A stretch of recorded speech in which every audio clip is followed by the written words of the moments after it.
Qué alegría de estar con ustedes en esta hermosa y bendecida y ya calurosa mañana, domingo de resurrección, Easter Sunday. Qué alegría estar con ustedes desde este santuario de la Iglesia Evangélica Luterana San Pablo a sus hogares o donde quiera que usted esté en este momento. Bienvenidos. Qué gozo de verdad es estar con ustedes en esta hermosa mañana.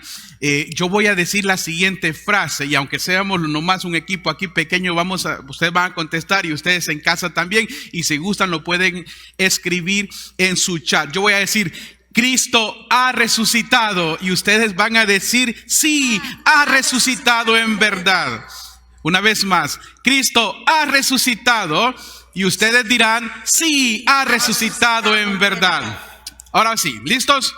Cristo ha resucitado. Sí, ha resucitado en verdad. Amén, a Dios la gloria. El Señor vive y ha resucitado, y sí, Él merece un gran aplauso porque Él vive, nosotros vivimos. Si Él no hubiese resucitado, vana fuera nuestra fe, dice la Escritura. Y por eso estamos contentos, y cada domingo que nos reunimos también hay alegría porque el Señor está con nosotros. Aunque el mundo se oscurezca, la luz de Jesucristo brilla más. Y hoy la luz de Cristo brilla más en su hogar, allá en su casa, en su trabajo o donde quiera que usted se encuentre en esta mañana. Porque en este lugar reconocemos que Cristo sí resucitó de entre los muertos, y nos da gusto celebrar esa victoria. Yo sé que recordamos aquellos domingos de resurrección aquí en la Iglesia San Pablo del 2019 para atrás, cuando este santuario se convertía en un lugar hermoso, decorado.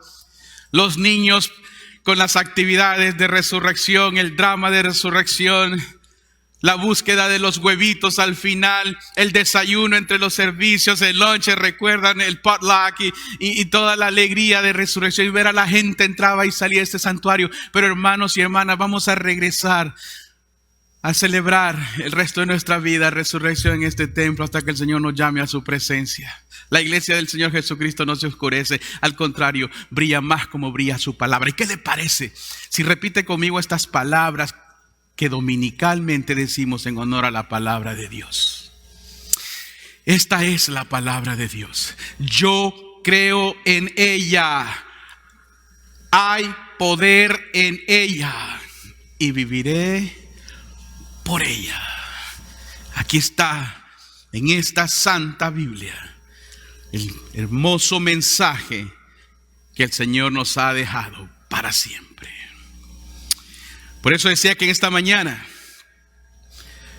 el mensaje que hoy quiero compartir, quizás para muchos dirán, no encaja con el día de resurrección o las escrituras que ya se leyeron.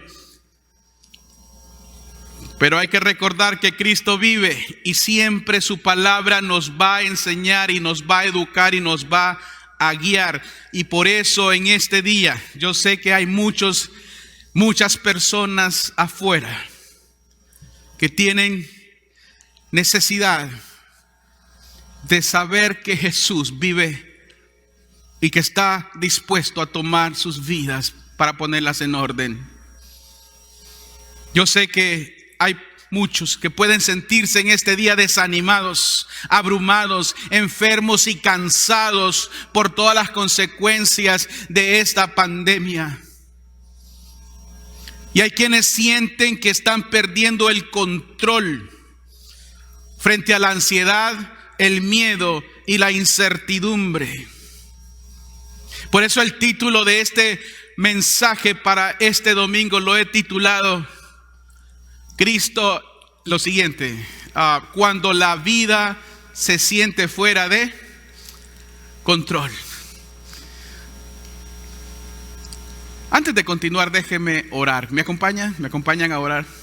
Padre, te damos gracias en esta hermosa mañana. por el privilegio que nos concedes estar aquí en este lugar, en este santuario, en el silencio y en la quietud de tu casa, mientras tu palabra es expuesta a los cuatro vientos de este mundo. Permite, Señor, que tu palabra llegue a muchos corazones que la necesitan en este momento. Que tu resurrección no solamente sea un evento, sino que sea el significado eterno de nuestras vidas. Gracias te damos. Háblanos, Señor Jesús, por medio de tu bendita palabra. Amén y amén. En el contexto de la lectura del Santo Evangelio que leímos en esta mañana, ustedes han de recordar en el Evangelio de Mateo capítulo 26 y especialmente los versículos 36 al 42. Como dije al principio, no son esos pasajes típicos para leer en esta ocasión, pero esto sí sucedió. Sucedió antes de la crucifixión de nuestro Señor Jesucristo. Precisamente después de la celebración de la Santa Cena, como nos lo recuerda el evangelista Mateo. Jesús, después de cenar, dice la Biblia que se va con sus discípulos, sus amigos íntimos. Jesús sabía la agonía que estaba por venir, lo que iba a sufrir horas después. Pero quiero que tome en cuenta que por 33 años Jesús mantuvo una vida de obediencia al Padre, a Dios. Y en este contexto de la Santa Cena con sus amigos, con sus discípulos, está Jesús ahí, sabía lo que venía para que usted hoy pueda celebrar este día si lo ha creído. Dice la Biblia que el Señor Jesús en ese momento, cuando estaban todos comiendo, agarró pan, lo partió, dio gracias a Dios y les dijo estas palabras: esto es mi cuerpo que por ustedes es entregado. Hagan esto siempre en memoria de mí. Y dice la Biblia que de igual manera tomó la copa y dio gracias. Y dijo: esta copa es el nuevo pacto en mi sangre que por ustedes es derramada. Yo pienso en ese momento agridulce de Jesús, pero glorioso para usted y para mí después. Hagan esto siempre que se reúnan. Después de la cena, entonces el Señor Jesús se va con sus discípulos al monte de Getsemaní. La palabra Getsemaní, como usted la recuerda en algunos sermones, su traducción quiere decir aplastados. Eso quiere decir Getsemaní. Jesús iba a ese lugar a orar y se sentía aplastado.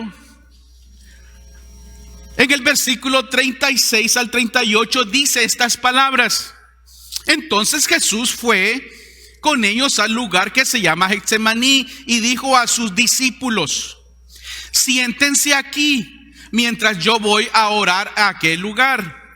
Jesús llevó consigo entonces a Pedro y a los dos hijos de Zebedeo y comenzó a ponerse triste y muy angustiado. Y note las palabras del Señor Jesucristo en este pasaje. Entonces les dijo: quédense aquí y velen conmigo, porque siento en el alma una tristeza de muerte. A Jesús nada le sorprendió y nada le sorprendía, como tampoco le sorprende su vida. El Señor la conoce, Él sabía lo que venía. O sea, piense por un momento que el que detuvo el viento en el mar, ¿se acuerdan? Ahora está sujeto y tiene tristeza. Él no puede controlar esa tristeza. Tampoco pudo controlar a sus discípulos cuando les dijo: oren conmigo, y cuando regresó estaban dormidos. Hay cosas que Dios las permite. No sé si alguno de ustedes en este momento puede decir algo así. Mi alma está abrumada en la ansiedad y el cansancio. No sé cuántos de ustedes se sienten igual. Están siendo como casi aplastados con tantas circunstancias. Quizás no todos los que estamos del otro lado o aquí, pero hay alguna persona así. Y Dios quiere tratar con usted. Mi alma está abrumada por la ansiedad y el cansancio. Jesús usa esta metáfora muy fuerte. Dice, me duele el alma, estoy de duelo, estoy abrumado hasta el punto de la muerte. Eso es lo que está diciendo. Jesús aquí está viviendo su naturaleza humana tan real como la suya y la mía. Entonces nuestra capacidad para controlar lo que realmente es un montón de eventos incontrolables, porque todos vivimos esos eventos, es que hay un problema. Y aquí está el gran problema. No sé si lucha usted con esto. Y escuche lo que le voy a decir. Pero cuando más tratamos de controlar cualquier circunstancia, más miedo tenemos de perder el control. Y cuando más tenemos miedo de perder el control, más tratamos de controlar. Y cuanto más tratamos de controlar, más miedo tenemos de perder el control. Y así es el círculo constantemente. Porque el ser humano siempre quiere tener el control. Desde la caída de Adán y Eva, que lo vengo repitiendo siempre. Come esta fruta y serás como Dios. Y quiero tener el control de todo. Y creo que hoy en día y en este momento hay muchas personas que están sufriendo la pérdida no solo del control real, sino de la ilusión que tenemos de controlar.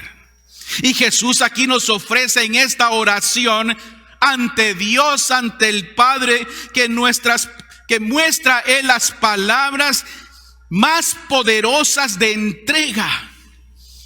En el versículo 42 de nuestra historia dice que el Señor fue por segunda vez entonces a orar.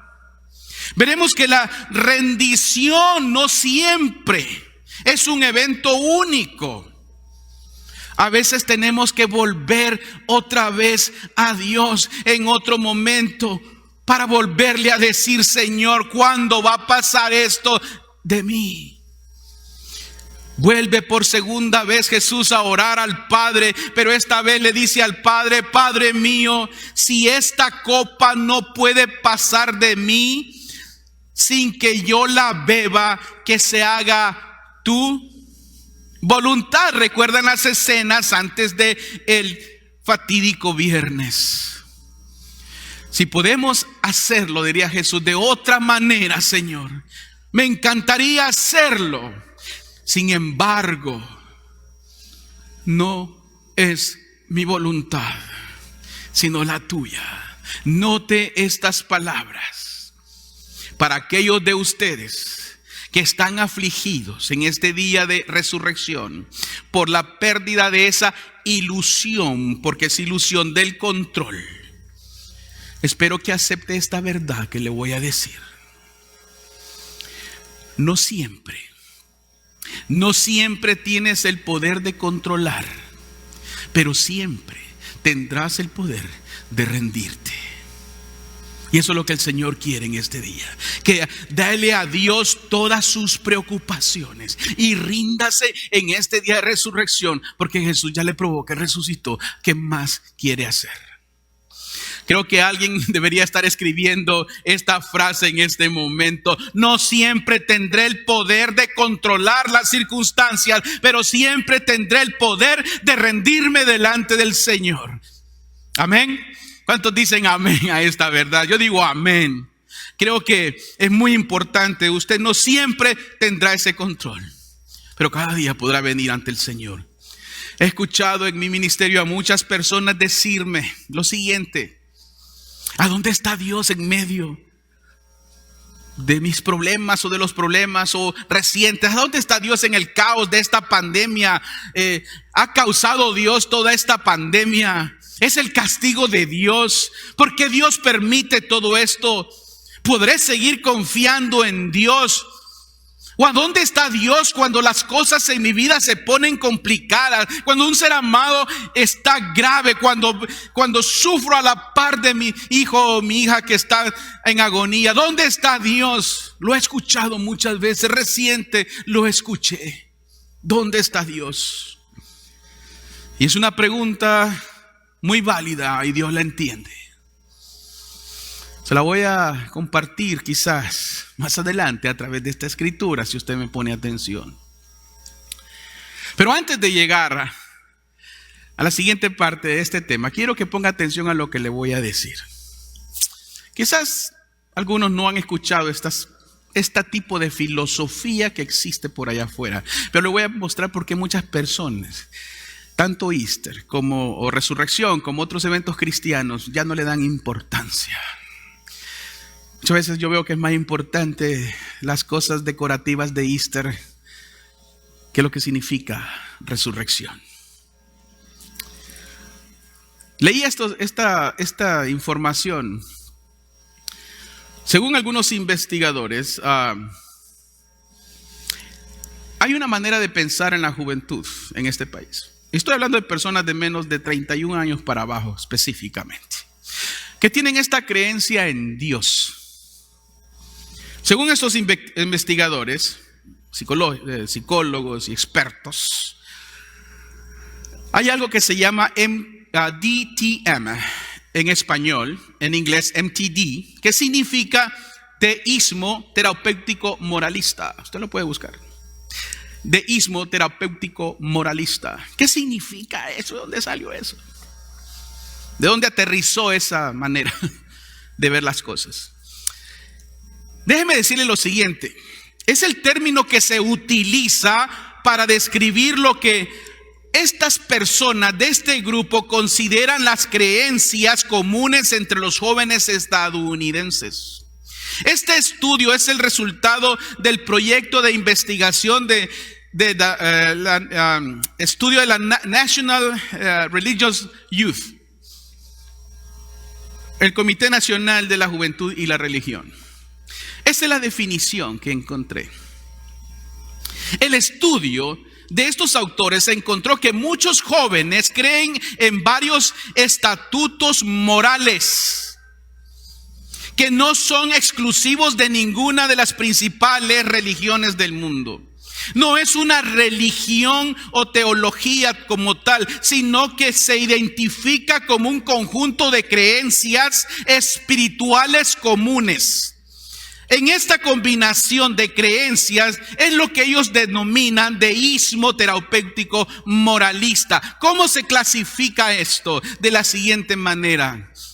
Ellos dicen: existe un Dios que creó y ordenó el mundo y vela por la vida humana en la tierra. Y está bien, suena muy bien. Número 2, Dios quiere que las personas sean buenas, agradables y justas entre sí, como se enseña en la Biblia y en la mayoría de las religiones del mundo. El objetivo central de la vida en esta filosofía, escuche, es ser feliz y sentirse bien conmigo mismo. Dios, otro punto, no necesita estar particularmente involucrado en la vida de uno, excepto cuando se necesita a Dios para resolver problemas. La gente buena se tiene que ir al cielo cuando muere. Eso es moralismo. Y este moralismo, dicen ellos, es esencial porque, escuche esto, equipa la religión como ser bueno, moral y agradable. ¿Sí nota lo sutil, lo frágil que es este pensamiento? O sea, si eres una persona religiosa, generalmente eres una buena persona.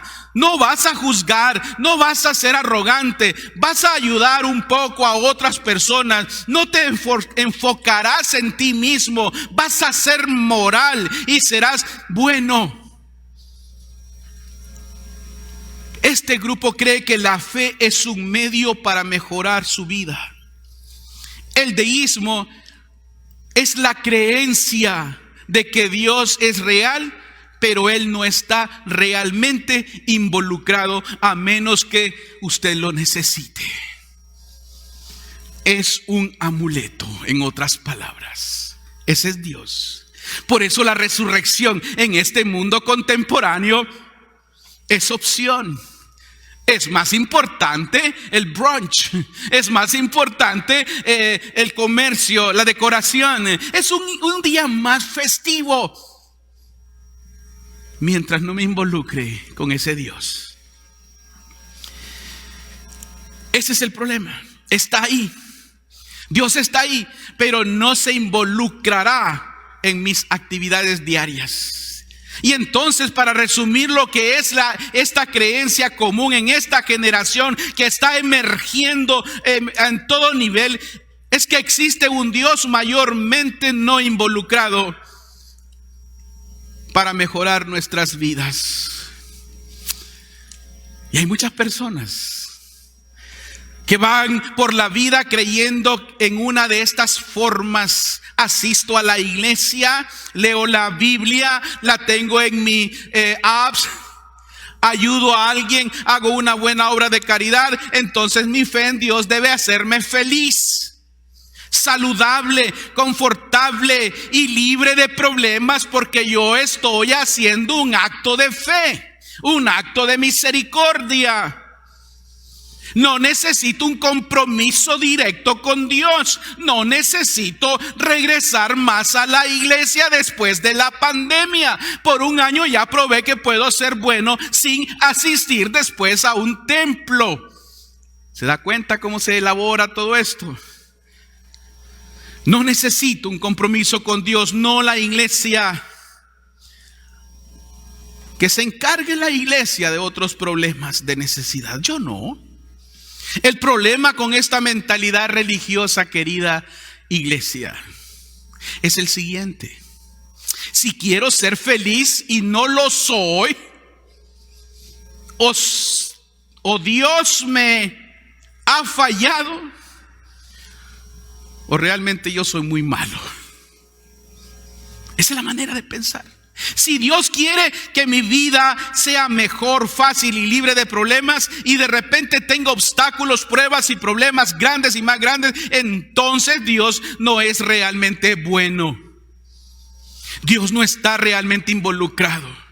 Dios no me ama. Dios me decepcionó o eché a perder algo por el camino.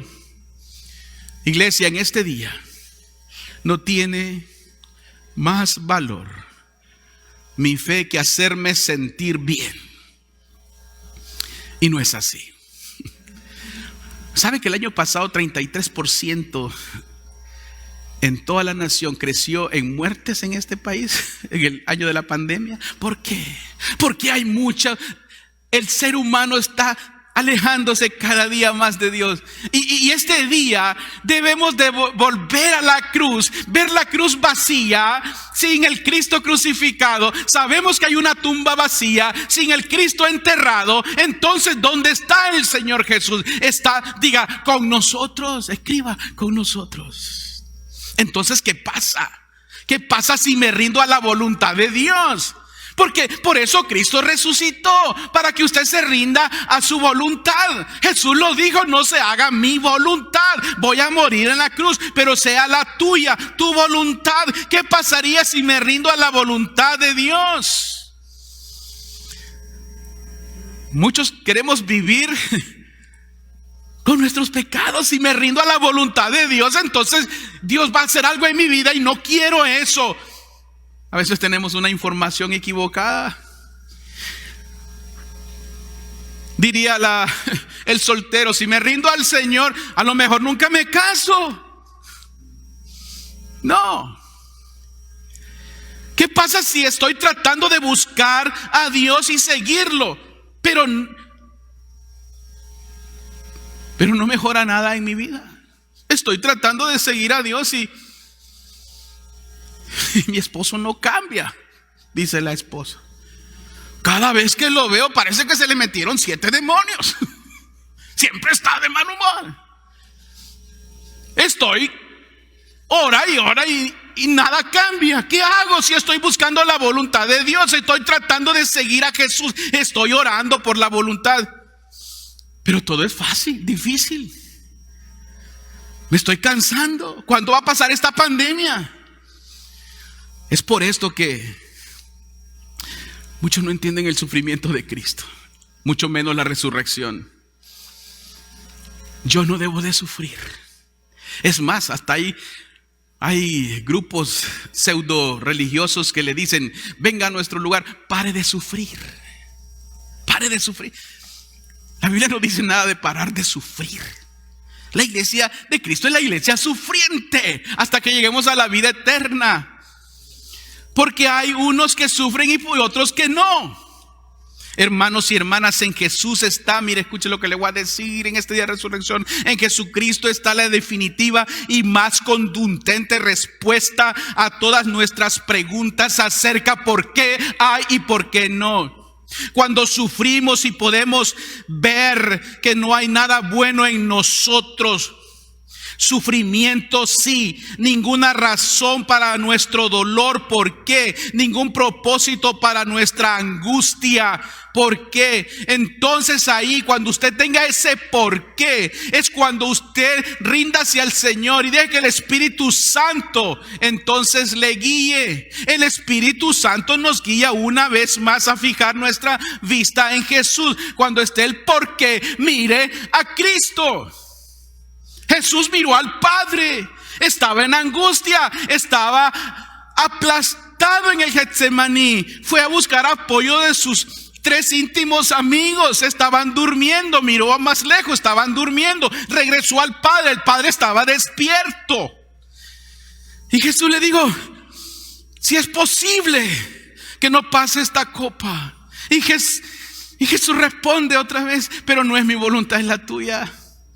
Eso es resurrección, es la voluntad del Padre. ¿Quién hubiera podido imaginar que Dios podría tener tanto bien de tal sufrimiento de Cristo para nosotros?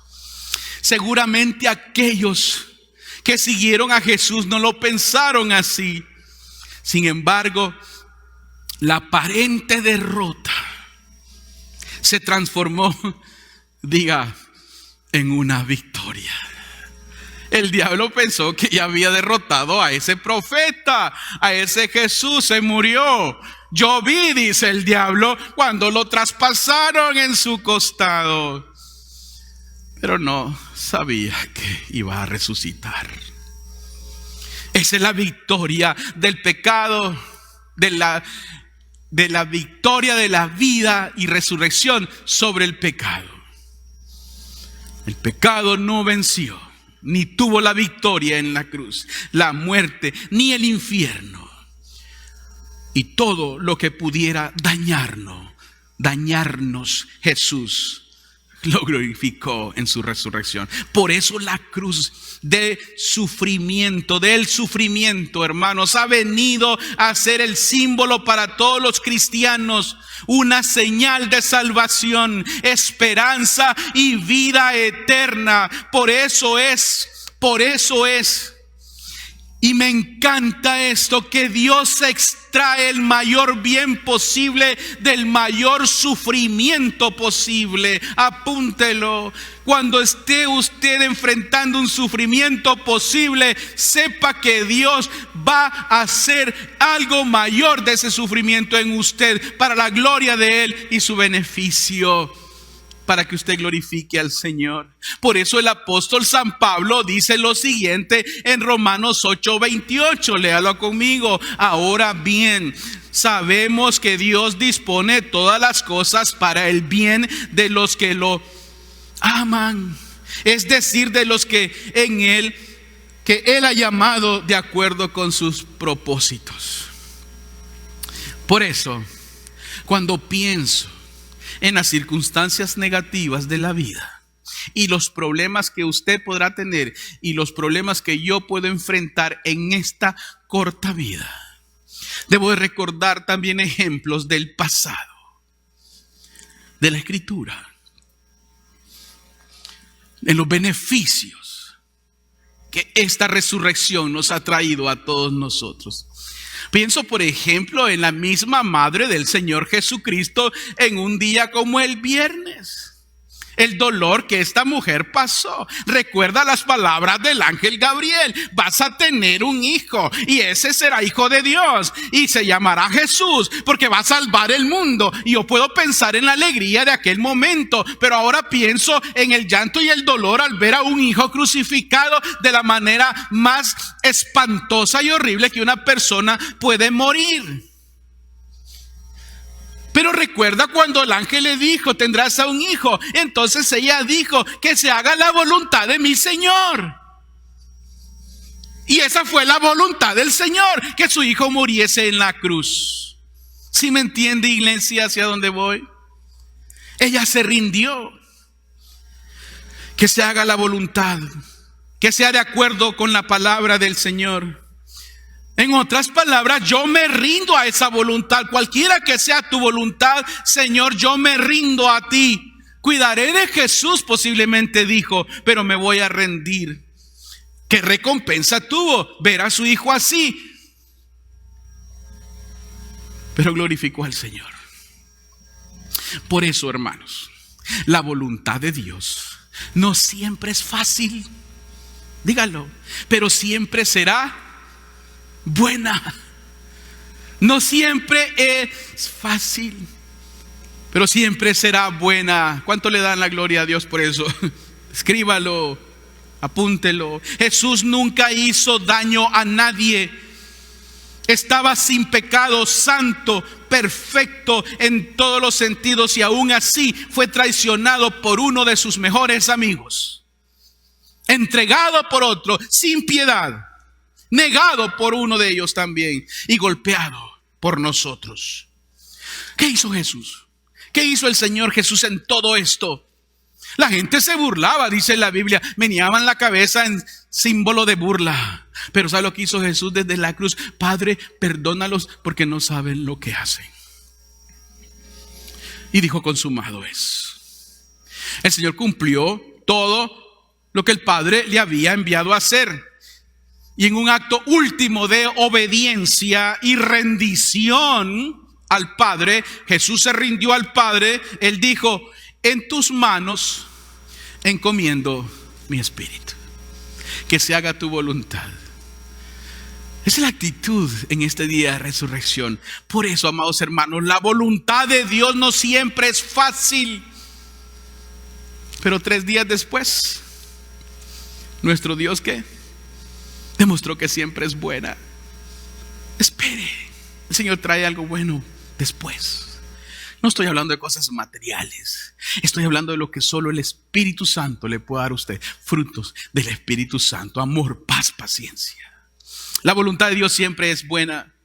Y dice la Biblia en el día de la resurrección que aquellas mujeres se levantaron temprano y fueron al sepulcro para llevar especias aromáticas y cubrir el cuerpo de Jesús. Y wow, se sorprendieron porque la piedra de la tumba estaba removida. Y ellas se entregan: ¿qué pasó aquí? Se lo robaron, se llevaron al maestro. Y entonces un ángel se les apareció y les dijo: no tengan miedo, el Señor ha resucitado. Y ustedes dicen: sí, ha resucitado en verdad. El Señor ha resucitado, dijo el ángel, ha resucitado en verdad. Antes de que hubiera salvación para usted y para mí y para todas las generaciones pasadas, había que hacer un sacrificio primero, y ese fue el de Cristo. No fue fácil, pero nuestro Dios es bueno. Amén. ¿Y por qué Dios hizo todo esto?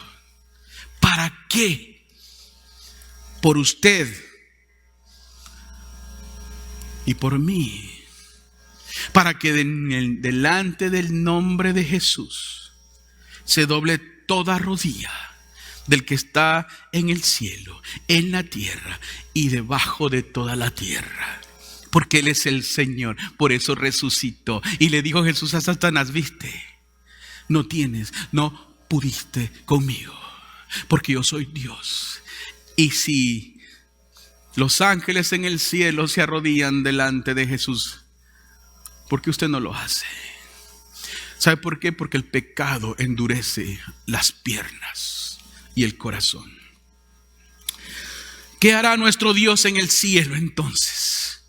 ¿Sabe lo que hace ahora cuando ascendió a los cielos y está sentado a la diestra de Dios Padre, como dice nuestros credos? Él perdonará todos los pecados. Él sanará su quebrantamiento. Él quitará la vergüenza. Él te hará una persona nueva en Cristo Jesús. Todas las cosas son nuevas. Si Cristo no hubiese resucitado, no hay nada nuevo en usted, no hay nada nuevo en mí. Lo único nuevo que habría son cosas externas, pero no un corazón nuevo. ¿Qué es lo que el Señor viene a hacer en nuestra vida? Todo es nuevo.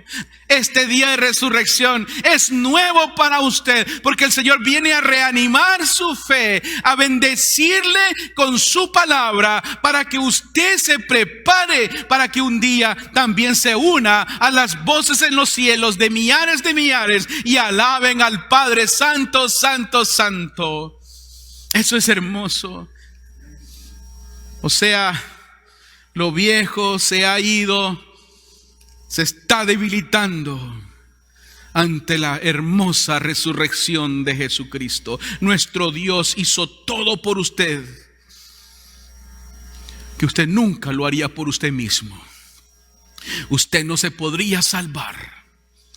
Él murió y resucitó por usted. Usted puede creer que es feliz y tiene paz, pero Jesús dice: mi paz te doy, es diferente. Usted puede creer tener el control de su vida. Usted lo único que puede controlar es si usted se baña o no, o que come o no. Pero solo Dios puede controlar todo lo que usted no puede controlar. Mire la pandemia, qué lección nos ha dado en el mundo. No hay religión, no hay estatus social, no hay riqueza, no hay pobres. Aquí todos se han enfermado si se han descuidado. Solo Dios puede controlar al virus. Solo Dios. Usted no puede hacer nada. Usted puede engañar. Yo me puedo engañar solo, pero no puedo controlar. Usted no puede controlar a las personas. Usted puede manipular a las personas. Eso no es de Dios. El Señor nos manda amar a las personas. Jesús resucitó por amor. Amén. ¿Cuántos dicen amén a esto? Dios envió a Jesús, que no tenía pecado, que se convirtió en pecado por nosotros. Amados hermanos, esta es la pregunta final. ¿Qué estás tratando de controlar que Dios quiere que rindas? Piénselos. Quizás cierre un momentito sus ojos. Piense que usted quiere controlar. ¿Qué estás tratando de controlar? Que nuestro Dios quiere que rindas en esta mañana, en este día de resurrección. ¿Es una relación que no es buena, es tóxica? ¿Es tu salud? ¿La salud de alguien que amas? ¿Quieres controlarla? Entréguesela al Señor. ¿Son sus finanzas? ¿Usted piensa que usted es dueño de lo que usted tiene? ¿Usted lo quiere controlar? Usted es administrador de lo que Dios le dio, no controlador. Si usted no administra lo que Dios le dio, entonces Dios no tiene nada que ver con usted. Su trabajo, sus cuentas bancarias, su pensión de retiro, el 401k. ¿Qué quiere controlar? ¿Su futuro? ¿Sabe que hay estudios de ansiedad elevados en este momento, que la gente tiene miedo al futuro? ¿Sabe que mi futuro, y espero que el suyo, esté seguro en el Señor Jesucristo? Nuevas son tus misericordias cada mañana. Por eso me acerco a la cruz, porque está vacía, porque sé que Jesús resucitó. ¿Qué está tratando de controlar? A sus hijos. Cuídenlos. El Señor se los regaló. Edúquelos. Déjeselos al Señor. No que Él se los eduque, usted los educa. Usted los instruye en la palabra del Señor. Hoy en día muchos padres están preocupados por el futuro de sus hijos, pero no enseñan la Escritura a sus hijos. Usted sabe que no existe la rendición parcial a Dios. Dios no quiere rendimientos parciales, sino totales. Usted no le puede decir al Señor: Señor, me rindo ante ti, pero un 82.3%. Me rindo 100% delante de tu presencia. Eso es lo que el Señor quiere en esta mañana de resurrección. Porque aquí está el problema si no lo hacemos. Todo en la cultura, nótelo, obsérvelo. Mire lo que pasa alrededor, nos invita, nos ruega, nos atrae a vivir de una manera que es contraria al evangelio de Jesucristo. Por eso es que podemos participar, cristianos, de cualquier filosofía contra la Escritura, de cualquier pensamiento de seres que van en desacuerdo con la palabra de Dios, y todo está bien. No, lea la Biblia. Dios tiene otras cosas para enseñarnos a vivir de acuerdo a su voluntad y no la nuestra. La cultura nos dice que usted tiene el control, estás a cargo de ti mismo, tú lo puedes hacer. Jesús nos dice en Mateo 10:39 lo siguiente. Léalo. El que haya su vida la perderá. Y el que pierde su vida por causa de ¿quién? De mí, dice Jesús, la hallará. O sea, Jesús es el enfoque total de su vida. Es Jesús el que le va a dar a usted la vida. Si usted quiere satisfacer su vida sin Jesucristo resucitado y celebrando huevitos de colores y conejitos de chocolate y lo que sea, y usted piensa que eso es resurrección, usted tiene un microchip equivocado. No es lo que dice la Biblia. En mí hallarás la vida. En otras palabras, seguir a Jesús es rendirle el control de tu vida.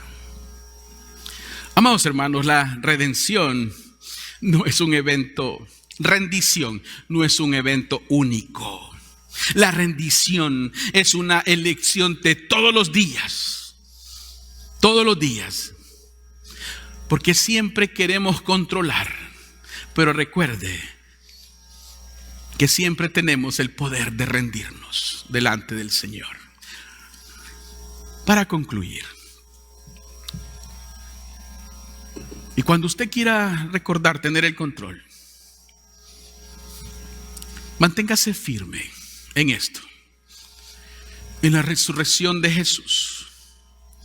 Pero cuando usted se rinda y dobla las rodillas y se inclina ante Él, de la misma manera que lo hizo Jesús en el jardín de Getsemaní, y cuando su alma esté abrumada hasta el punto que usted dice: me quiero morir,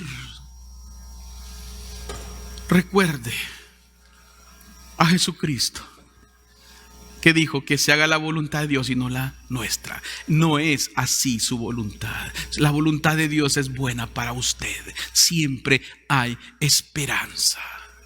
Dios tiene algo lindo para que usted disfrute en esta vida. Y no son cosas materiales, sino que disfrute al Cristo resucitado, que todos los días trae esperanza para usted. Por eso la Biblia dice que ante el nombre de Jesús se doblará toda rodilla. Porque hay una gran diferencia entre el sí y todavía. Es hoy el día de salvación. Hoy es resurrección. Hoy nace Jesús en usted. Hoy resucita en usted.